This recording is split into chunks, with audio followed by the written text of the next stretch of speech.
ಯಾರು ಚಿತ್ರತಂಡದಿಂದ ಒಂಚೂರು ಅನಾನುಕೂಲ ಆಗಿದೆ, ಮೊದಲನೇ ಕ್ಷಮೆ ಕೇಳ್ತೀನಿ. ಹಾಗೆ ಥ್ಯಾಂಕ್ ಯು ಸೋ ಮಚ್. ನಮ್ಮ ಸಿನಿಮಾಗೆ ಮೊದಲನೇ ದಿವಸದಿಂದನೂ ಇಲ್ಲಿವರೆಗೂ ನಿಮ್ಮ ಪ್ರೀತಿ ಪ್ರೋತ್ಸಾಹ ಪ್ರತಿಯೊಂದು ನಮ್ಮ ಜೊತೆ ಸಪೋರ್ಟ್ ಆಗಿ ನಿಂತು ಬಂದಿದ್ದೀರಾ. ಹಾಗೇನೆ ನಮ್ಮ ಕೈವಾ ಚಿತ್ರನ ನಾವೇನು ಅಂದ್ಕೊಂಡಿದ್ವು ಅದರಿಂದ ದೊಡ್ಡ ಮಟ್ಟಕ್ಕೆ ರೀಚ್ ಮಾಡೋದ್ರಲ್ಲಿ ಮುಖ್ಯ ಪಾತ್ರನೂ ನಿಮ್ದಾಗಿರುತ್ತೆ. ಹಾಗೆ ನಾನು ಮೊದಲನೇದಾಗಿ ಥ್ಯಾಂಕ್ಸ್ ಹೇಳಬೇಕು ಅಂದರೆ ಜಯತೀರ್ಥ ಸರ್ಗೆ. ಈ ಕೈವಾ ಇವತ್ತು ಇಲ್ಲಿ ಕೂತ್ಕೊಂಡು ನಾನು ಮಾತಾಡ್ತಿರೋದಕ್ಕೆ ನನಗೆ ಕಾರಣನೇ ಜಯತೀರ್ಥ ಸರ್. ಯಾಕಂದ್ರೆ ಈ ಸ್ಕ್ರಿಪ್ಟು ನನಗೆ ಎಲ್ಲ ಕಡೆ ಹೇಳಿದ್ದೀನಿ ಆಲ್ರೆಡಿ, ಎಲ್ಲ ಕಡೆ ರೌಂಡ್ ಹೊಡೆದು ಲಾಸ್ಟ್ ನನಗೆ ಬಂತು. ಸೊ ಅದು ಆಲ್ಮೋಸ್ಟ್ ಇನ್ನೇನು ಆಗಲ್ಲ ಅನ್ನೋ ಸ್ಥಿತಿಲಿದ್ದಾಗ ನನಗೆ ಜಯತೀರ್ಥ ಸರ್ ಕತೆ ಹೇಳಿದಾಗ ಎಲ್ಲ ಗೊತ್ತಿಲ್ಲ ವಿತಿನ್ ಅ ಫ್ರಾಕ್ಷನ್ ಆಫ್ ಇದರಲ್ಲಿ ಮುಗಿದೋಯ್ತು, ಸಿನಿಮಾನ ಮುಗಿದೋಯ್ತು, ರಿಲೀಸ್ ಆಗೋಯ್ತು, ಸಕ್ಸಸ್ ಮೀಟಲ್ಲಿ ಇದ್ವಿ. So thank you so much sir. ಹಾಗೇನೆ ಎರಡನೇದಾಗಿ ನಮ್ಮ ಪ್ರೊಡಕ್ಷನ್ ಹೌಸ್ ನಮ್ಮ ರವೀಂದ್ರ ಸರ್, ಒಳ್ಳೆ ಪ್ಯಾಷನೇಟ್ ಪ್ರೊಡ್ಯೂಸರು. ಕನ್ನಡ ಚಿತ್ರರಂಗಕ್ಕೆ ಇಂಥ ಪ್ರೊಡ್ಯೂಸರ್ಗಳು ಬಂದಾಗ ನಾವು ಉಳಿಸ್ಕೊಬೇಕಾಗುತ್ತೆ. ಯಾಕಂದರೆ ಆ ಮನುಷ್ಯನ ನಾವು ಮೂರ್ತ ದಿವಸ ಅಂದರೆ ಸಿನಿಮಾ ಮೂರ್ತ ಆದಾಗಿಂದ ಹಿಡಿದು ನಾವು ಸಿನಿಮಾ ಕೊನೆ ಶೋ ನೋಡೋವರೆಗೂ ಆ ಮನುಷ್ಯನ ಮುಖನೇ ನೋಡಿರಲಿಲ್ಲ ನಾವು. ಸೊ ಅವ್ರ ಒಂಥರ ರೋಲೆಕ್ಸ್ ಅಂತ ಕರಿತಾ ಇದೀವಿ ನಾವು. ಈ ವಾಟ್ಸಪ್ಪಲ್ಲಿ ಮುಖ ನೋಡೋಣ, ವಾಟ್ಸಪ್ಪಲ್ಲಿ ಡಿ ಪಿನೂ ಆಗ್ತಾ ಇರಲಿಲ್ಲ. ಅಂದರೆ ಅವ್ರಿಗೆ ಯಾವುದು ಲೈಮ್ ಲೈಟ್ ಬೇಡ ಸರ್, ನಾನು ಸಿನಿಮಾ ಮಾಡಬೇಕು, ಒಳ್ಳೆ ಸಿನಿಮಾ ಮಾಡಬೇಕು, ನಾನು ನನ್ನ ಬ್ಯಾನರಿಂದ ಕನ್ನಡ ಚಿತ್ರಕ್ಕೆ ಏನೋ ಒಂದು ಕೊಡುಗೆ ಇಡಬೇಕು ಅಂತ. ಸೊ ಒಂದು ತುಂಬ ಒಳ್ಳೆ ಪ್ಯಾಷನೇಟ್ ಪ್ರೊಡ್ಯೂಸರು.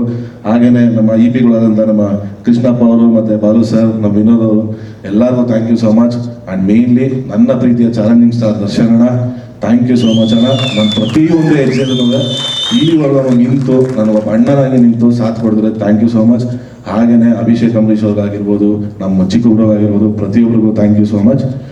ಇನ್ನೇಲ್ಲ ಸರ್, ಎಲ್ಲರೂ ಹೇಳಿದ್ದಾರೆ, ಪ್ರೊಡಕ್ಷನು, ಡೈರೆಕ್ಷನ್ ಡಿಪಾರ್ಟ್ಮೆಂಟ್ ಎಲ್ಲರಿಗೂ ನನ್ನ ಕಡೆಯಿಂದ thank you so much sir. Performance ಬಗ್ಗೆ ಸರ್, ಅಂದರೆ ಕಂಪ್ಲೀಟ್ 1980s ಇರೋದ್ರಿಂದ ಸೊ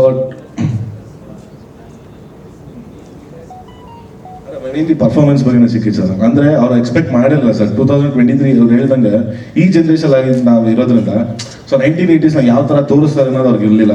ಜೊತೆಗೆ ಆ ವಿಗ್ಗು ಇದೆಲ್ಲ ಹಾಕಿದಾಗ ಏನಿರುತ್ತೋ ಅನ್ನೋದು ಕ್ಯೂರಿಯಾಸಿಟಿ ಇತ್ತು. ಬಟ್ ಕಂಪ್ಲೀಟ್ ಎಲ್ಲರೂ ನಾನು ಯಾವಾಗ ನಾವು ಗೆದ್ದೆ ಅಂದ್ಕೊಂಡೆ ಅಂದರೆ ಅಭಿ ನನ್ನ ಪಕ್ಕ ಕೂತ್ಕೊಂಡು ಸಿನಿಮಾ ನೋಡ್ತಾರೆ ಫಸ್ಟ್ ಡೇ ಫಸ್ಟ್ ಶೋ. ಅವ್ರು ಯಾವತ್ತೂ ಹೋದಾಗ ತರಲೆ ಮಾಡ್ತಾನೆ ಇದ್ದಾರೆ, ಅಕ್ಕಪಕ್ಕ ಕೂತಿದ್ದಾರೆ. ಇಡೀ ಸಿನಿಮಾನ ಸೈಲೆಂಟಾಗಿ ಲಾಸ್ಟಲ್ಲಿ ಎಮೋಷ್ನಲ್ ಆಗಿ ನೋಡಿ ನಾನು ಅಭಿಮಾನ ಅವಾಗ ಅನ್ಕೊಂಡು ಅವಾಗ ಅಭಿ ಹೇಳಿದ್ದು ನಾನು ಕೈಲೇ ಕಣ್ಣೀರು ಹಾಕ್ಸ್ಬಿಡಲ್ಲ ಬಿಡಪ್ಪ ಆಯ್ತು ಅಂತ. ಸೊ ಅಲ್ಲಿಂದ ಸ್ಟಾರ್ಟ್ ಆಯ್ತು ಸರ್ ನನಗೆ. ನಾವೇನು ಅಂದ್ಕೊಂಡಿದ್ದು ಅದು ರೀಚ್ ಆಗಿದೆ, ಎಮೋಷ್ನಲಿ ಟಚ್ ಆಗ್ತದೆ ಜನಕ್ಕೆ ಅಂತ.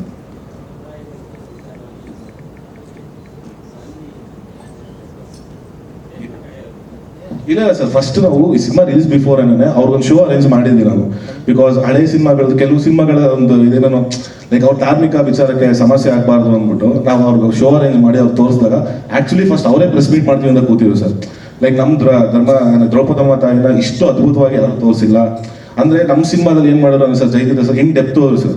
ಆ ತಾಯಿನ ಏನಕ್ಕೆ ಅಷ್ಟು ಆಚರಣೆ ಮಾಡ್ತಾರೆ, ಆಮೇಲೆ ತಿಗಳ ಜನಾಂಗದವರು ಯಾಕೆ ಅಷ್ಟೊಂದು ಆರಾಧನೆ ಮಾಡ್ತಾರೆ ಎಂಬ ಪ್ರತಿಯೊಂದು ಇನ್ ಡೆಪ್ತ್ ಹೋದಾಗ ಅವ್ರು ತುಂಬ ಖುಷಿ ಆಯಿತು. VFX ಎಲ್ಲ ಸರ್ ಅದು ಸರ್ ಅದು VFX ಎಲ್ಲ ತುಂಬಾ ಜನ ನನ್ಕೊಂಡಿದ್ದಾರೆ. ಅದು ತೊಗಲುಗೊಂಬೆ ಸರ್, ಕರ್ನಾಟಕದ ಸಿಚುವೇಶನ್ಗೆ ಆ ಕಥೆಯಿಂದ ನಾನು ತೊಗಲುಗೊಂಬೆ ಸ್ಟೈಲಲ್ಲಿ ನಾವು ಅದನ್ನ ಪ್ರೆಸೆಂಟ್ ಮಾಡಿದೀವಿ. ಅದು ಬೆಳಗಲ್ ವೀರಣ್ಣ ಅವ್ರು ಮಾಡಿದ್ದು. ಬೆಳಗಲ್ ವೀರಣ್ಣ ಅವರು ನಮ್ಮ ಜೊತೆಲಿ ಇಲ್ಲ, ಅವ್ರು ಮಾಡಿರೋ ಕೊನೆ ಆರ್ಟ್ ಇದು ನಮ್ಮ ಸಿನಿಮಾಗೋಸ್ಕರ. ಅವರು 94 ವರ್ಷದಲ್ಲಿ ಅವ್ರು ಹೋಗ್ಬಿಟ್ರು. ಈಗ ಅವ್ರು 4-5 ತಿಂಗಳಲ್ಲಿ ಅವರು ಹೋಗ್ಬಿಟ್ರು. ಅವ್ರಿಗೊಂದು ಥ್ಯಾಂಕ್ಸ್ ಕಾರ್ಡ್ ಹಾಕಿದೀವಿ ನಮ್ಮ ಸಿನಿಮಾದಲ್ಲಿ. ಬಳ್ಳಾರಿಯ ಬೆಳಗಲ್ ವೀರಣ್ಣ ಅಂತ ಪದ್ಮಶ್ರೀ ವಿಜೇತರು ಸರ್. ಅವರು ಸೌತ್ ಇಂಡಿಯಾದಲ್ಲಿ ಬಹಳ ದೊಡ್ಡ ಹೆಸರು ತೊಗಲುಗೊಂಬೆಗೆ ಅಂತ. ಅವ್ರ ಶಿಷ್ಯಂದ್ರು ಬಹಳಷ್ಟು ಜನ ಇದ್ದಾರೆ, ಅವ್ರು ಮುಂದುವರ್ಸ್ಕೊಂಡು ಹೋಗ್ತಿದ್ದಾರೆ. ಅದೊಂದು ಆರ್ಟ್ನ ನಾನಿಲ್ಲಿ ದಾಖಲಿಸಬೇಕಾಗಿತ್ತು, ದಾಖಲಿಸಿದ ನನಗೆ ಸಮಾಧಾನ ಆಯಿತು. ಧನ್ಯವಾದಗಳು ಸರ್. ಹಾಗೆ ಧನ್ವೀರ್ ಅವರ ಒಂದು ಅದ್ಭುತವಾದಂತಹ ಆಕ್ಟ್. ಹೆಚ್ಚಿನ ವಿಡಿಯೋಗಳಿಗೆ ಪ್ರತಿಧ್ವನಿ ಯೂಟ್ಯೂಬ್ ಚಾನೆಲ್ ಸಬ್ಸ್ಕ್ರೈಬ್ ಮಾಡಿ, ಬೆಲ್ ಐಕಾನ್ ಕ್ಲಿಕ್ ಮಾಡಿ.